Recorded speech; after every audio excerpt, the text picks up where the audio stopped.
Olá, estamos começando o nosso curso intensivo de processo civil. Essa é a primeira parte. Deixa eu tirar esse fone daqui porque eu não vou escutar nada, porque eu estou gravando com vocês. Então, estamos começando o nosso curso de processo civil. Essa é a parte geral. A primeira parte, esse curso ele é intensivo. Eu vou dividir ele em várias aulas de 20 minutos. Tá? Ele é dividido em 4 partes, que eu separo ele em 4 partes, porém, para otimizar e não ficar cansativo, já estou dividindo ele em aulas de 20 minutos. Então, cada aula terá 23 minutos. Eu vou fechar cada conteúdo, aí sim você vai ter o acesso a todo o material. Então, conte sempre com a orientação. E o que nós vamos ver aqui?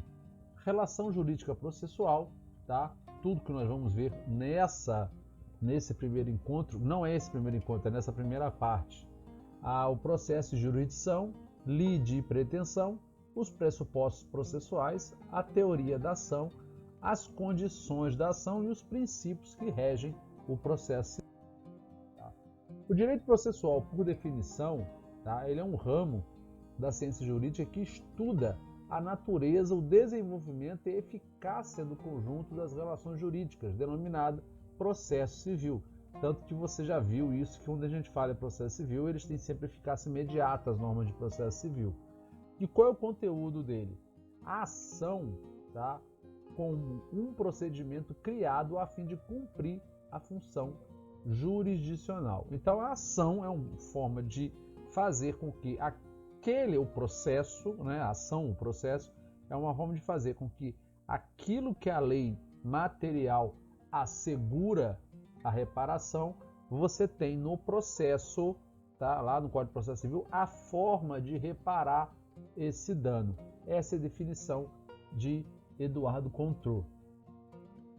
Dando sequência, no direito material, como eu falei anteriormente, as relações são regidas pelas regras que definem o que é lícito e ilícito nas relações interpessoais dentro de um Estado democrático de direito.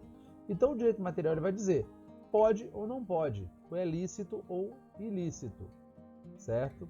Um clássico é o artigo 186, aquele que por ação ou omissão praticar dano a outrem deve reparar. Já no direito processual, as relações são regidas pelas normas de direito processual que disciplinam os fenômenos que ocorrem dentro da esfera do poder jurisdicional, do judiciário. Ou seja, como que o poder judiciário, que é um dos braços da tripartição dos poderes, certo, vai fazer com que aquele meu direito material seja realizado no plano real. A jurisdição ela tem um duplo papel assumido pelo Estado. Isso é bem interessante essa visão de Ponte de Miranda. Realizar o direito objetivo, isto é, quando a lei que incidiu num caso não foi aplicada, tá? Aplicá-la. E para que a incidência e a aplicação coincidam. E o segundo, esse é o primeiro papel da jurisdição do Estado, e o segundo, dirimir as contendas que perturbariam a ordem social e levariam ao campo da força bruta, à solução das divergências. É o que nós vamos ver na sequência a questão da autotutela. Tá? Por que é vedado a autotutela? A autotutela ou injustiça de mão própria pressupõe a sobreposição de valores e interesses individuais sobre a ordem pública, os bons costumes. O resultado seria o caos social. Sendo que nós vamos ver que a lei assegura a autotutela. Em alguns casos, eu não preciso da intervenção do Estado, mas são pouquíssimos. Hoje, o Estado tutela praticamente todos os atos, tá, processuais. É direito e, ao mesmo tempo, dever do cidadão ter sua pretensão analisada e seu pedido julgado pelo Estado. Ou seja, eu não posso, com base no princípio da autotutela, certo, não ter o meu direito apreciado pelo Estado, certo? Então, o Estado ele tem essa função, tá? Por isso que é bem claro a vedação à autotutela. Como eu disse, os casos excepcionais Autotutela como desforço imediato, legítima defesa, prisão em flagrante. Tá? Aqui é bem interessante a questão da autotutela, tem aquela figura que é muito mais focado para o nosso curso, que é a legítima defesa da posse, certo? Então, não da propriedade, sim da posse. A autocomposição, quando você desiste, renúncia à pretensão, à submissão, certo? Transação e concessões recíprocas. Quando eu faço uma autocomposição, tá? Quando eu faço um acordo no processo, eu estou abrindo mão que o Estado intervenha.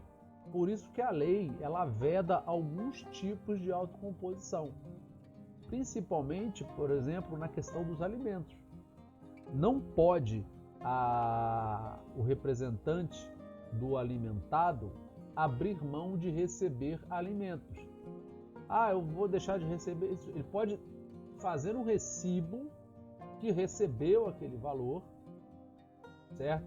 Que aquele valor foi transformado, mas não se abrir mão da dívida, porque a dívida não é dele, a dívida é do menor, do alimentado. Então, essa é uma das questões que a autocomposição não pode ocorrer, abrir mão de créditos. E a arbitragem, certo? A arbitragem é quando eu tiro a longa mão, né, do Estado na solução do meu litígio, certo? As convenções de arbitragem devem ser muito bem pensadas. Por exemplo, eu já vi casos em que a pessoa carimbava no verso do cheque que qualquer litígio em relação àquele título seria resolvido pela arbitragem. Uma vez a pessoa me procurou, eu falei, olha, que ele queria executar, né, passar logo o processo de execução dos cheques. Eu falei que não poderia, porque ele disse, quando ele carimbou ali atrás e assinou no título, junto com o emissor do título, que aquele título deixava de ser um título executivo extrajudicial e passava a ser um título que deveria ser regido pela arbitragem. Ou seja, para que ele tivesse um título executivo extrajudicial, ele precisava de uma sentença arbitral, sendo que ele já tinha o título executivo extrajudicial na mão. Então, muito cuidado nesse ponto. A jurisdição, na visão de Atos Guzmão Carneiro, pode-se dizer que, sob certo aspecto, o juiz é a longa mão do legislador, certo? Pois transforma pela jurisdição em comando concreto entre as partes as normas gerais e abstratas da lei. Ou seja, aquela ideia do legislador, quando ele pensou, é apenas uma ideia. Então essa ideia ela se concretiza por meio do processo. Por isso que há essa figura, é a longa mão do legislador. É aonde o poder legislativo pode chegar com as suas ideias e imposições apresentadas na forma de lei. Ainda dentro do tema jurisdição, a causa do processo é a jurisdição, porque é seu instrumento, tá? A jurisdição é o próprio instrumento. E a causa da jurisdição é a lide, porque delimita o mérito da demanda, Araquém de Assis. Então, a causa do processo, porque eu entro com o processo por causa da jurisdição, mas a jurisdição ela é limitada diante do tamanho da lide, do tipo de lide, certo? Quando a gente fala de jurisdição, exemplo, para vocês visualizarem, a questão dos alimentos. Onde eu tenho a jurisdição específica, né, a competência, uma vara específica de alimentos, família e sucessões, ou família, eu não posso ajuizar no campo civil.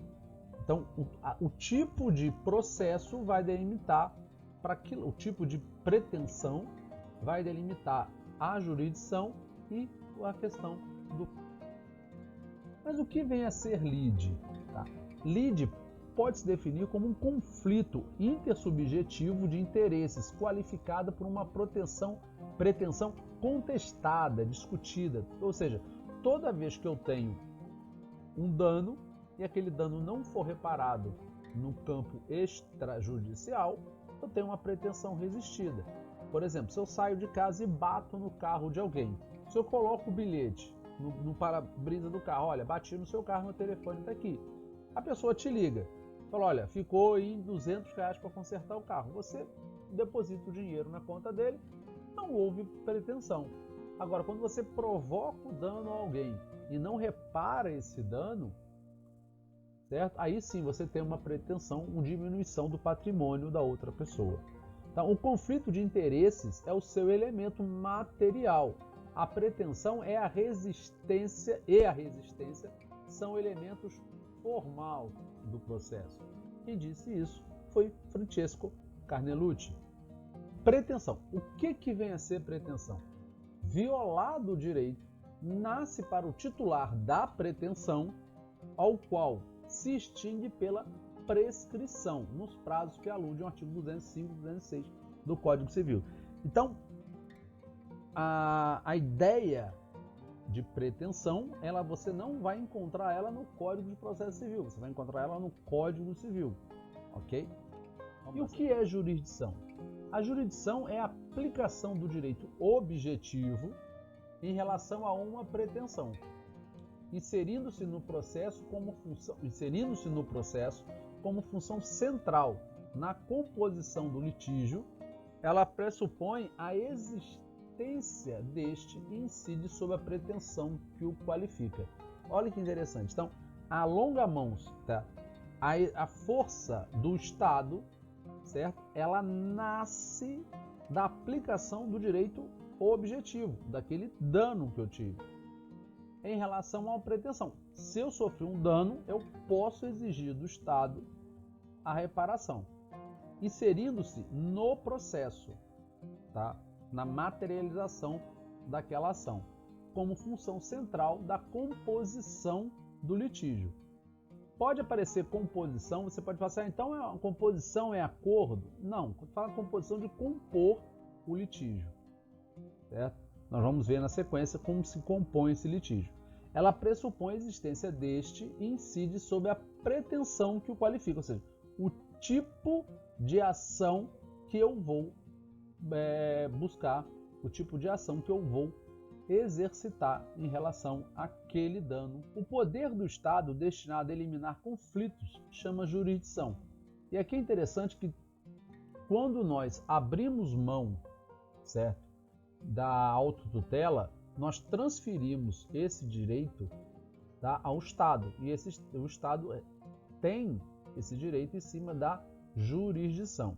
Então a jurisdição, por sua vez, constitui a antítese, como eu disse, da defesa privada, almejando efetivar a justa composição da lide, ou seja, a justa reparação daquele dano que eu sofri, segundo o regime do direito objetivo, tá? Segundo o que está lá previsto no direito material, através do órgão alheio aos interesses concretos dos litigantes, ou seja, um Estado ele é o terceiro nessa composição, tá? Então sempre tem o autor, parte e o Estado juiz no meio. Nós vamos ver que tem um gráfico interessante. Relação jurídica processual. Quais são as características da relação jurídica processual? Autonomia em face à relação do direito material, certo? Então, direito processual e direito material são autônomos entre si, certo? Instrumentalidade permite a aplicação de direito objetivo ao conflito por meio de um instrumento, esse instrumento é o processo. Progressividade, aqui você já vai encontrar vários livros muito antigos que falam da marcha processual, progressividade, que é a evolução do processo se dar por atos, caráter preclusivo. Então, primeiro ato, petição inicial, segundo ato, despacho, depois audiência, depois contestação, depois aí são os atos, é uma relação cadencial. E unicidade, em havendo diversos procedimentos, há diversas posições subjetivas assumidas pelas partes. Aqui é interessante que hoje nós já temos o procedimento, até no Código de Processo Civil de 73, nós temos o procedimento ordinário, procedimento sumário, procedimento sumaríssimo, procedimento especial. Hoje a gente tem o procedimento comum, tá? Procedimento especial, ponto. Mas em cada um, até no procedimento comum, eu vejo que há vários tipos de procedimento ali dentro, mas você fica mais para. Como eu falei, a relação jurídica ela é angular, né? Juiz, autor e réu, certo? Ou seja, no procedimento comum eu tenho a parte, o juiz e o réu. eles nunca se falam nessa relação jurídica processual. Toda vez que o réu tem que falar, tem que ir para o juiz, e aqui vai na sequência. Tá? Triangular, aqui é na parte da composição, quando o juiz permite que as partes conversem. Então o juiz, ele faz essa triangulação. Ele está lá, o estado do juiz está lá, mas ele está lá na composição. No slide anterior, não tem como, por exemplo, direito indisponível. Então, em direito disponível não tem como. O Estado ele tem que estar ali presente. A relação jurídica ela pode ser linear, parte, juiz, o autor que fica aqui, tá? Sem jurisdição voluntária, eu tenho uma questão linear. Certo? Então, onde eu tenho essa figura linear além da jurisdição? Por exemplo, o juiz rejeitará liminarmente embargos quando intempestivos, no caso de deferimento da petição inicial, e manifestamente protelatórios. Então aqui ele é linear, autor, juiz, juiz, autor. Não precisa ouvir a outra parte, certo? Apesar de que nós temos agora o princípio da vedação à não surpresa. Tá? O juiz, antes de extinguir, tem que intimar a parte de novo, olha, eu vou extinguir. Ele não pode mais extinguir direto.